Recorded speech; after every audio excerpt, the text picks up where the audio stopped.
hope the Senate will soon pass a bill the House can quickly approve and get to my desk by the 4th of July. We'll have this done.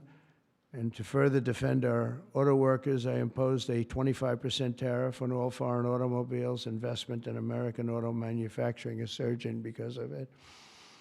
They have Mercedes all over. They pay 25% if they don't make the car in the United States. And because of that, and this could have been done long before Trump, this could have been done by any one of the presidents. I did it with China. The reason you don't have Chinese cars here is because I imposed it my last term. I actually asked the question. I said, do we have any Chinese cars here? No. Why?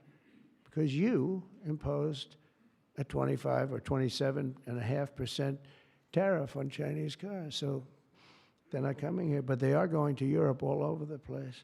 But I love China. We just made a deal, and I respect President Xi a lot. And we made a deal that's good for both countries. The deal we made with China, good for both countries. Going to be a lot of money made, and it's going to ultimately open up China, which is the ultimate thing. And I'm going to be working with President Xi. We had a long talk about it. And that's going to be good for China. It's going to be good for us. But we're going to be opening up China. That's bigger than what we signed. And I think had we not signed it, that wouldn't be happening. It's going to happen. It's going to happen fairly soon. But to further defend our auto workers, I imposed this 25% tariff on all foreign automobiles and investment in American manufacturing and auto manufacturing. All manufacturing is surging. And I might go up with that tariff in the not-too-distant future. The higher you go, the more likely it is they build a plant here.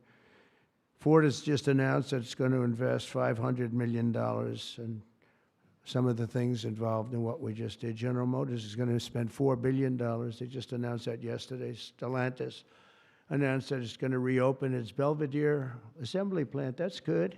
I know the plant very well. Had a lot of problems. They're going to spend $5 billion. And Hyundai announced that it will invest $21 billion in America.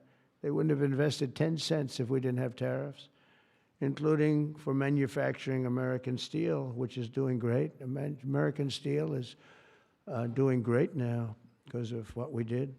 You wouldn't have, if I didn't put tariffs on steel, they were dumping steel. China and a lot of other countries were dumping steel in our country. Garbage steel, dirty steel, bad steel, not structurally sound steel, real garbage, but it was still there, lots of it.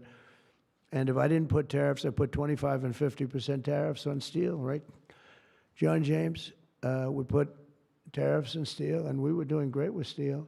Now we're really doing great.